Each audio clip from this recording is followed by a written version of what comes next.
Hi guys, umalis kami niyan. Papunta kaming Kabasan. Andyan kami sa nangangayit na yan na aki ko na ayan. Nandyan kami sa may Hunasan, sa may Kibo.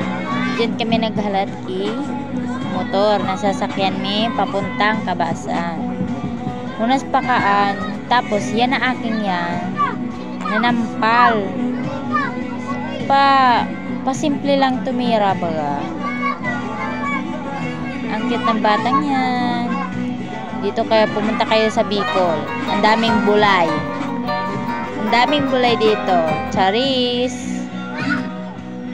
Pupunta kami dyan sa Kabasan. Kasama ko ang ate ko dyan. Si April.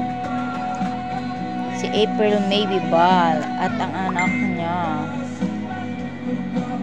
Taga Bicol kami. Ang ganda ng mga taga Bicol, diba? Ang ganda-ganda talaga mga taga Bicol. Nag-chat na so agam ko. Diyos ko po. Umulan dito. Oh, ayun. Ayan dyan. Oh, nakatingin pa aking ate.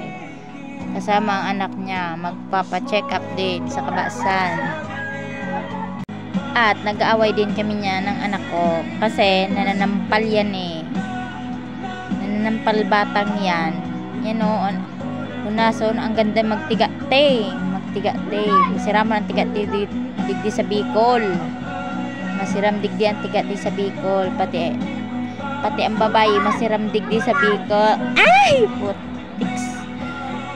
Siram sana. Yeah, morsa. Ini nga, tingin-tingin si ate. Ang ngirit niya nga na. Parang sabi ako, ang daming boray dito. Ang daming boray. Tapos ang anak ko, ang chikiting ko.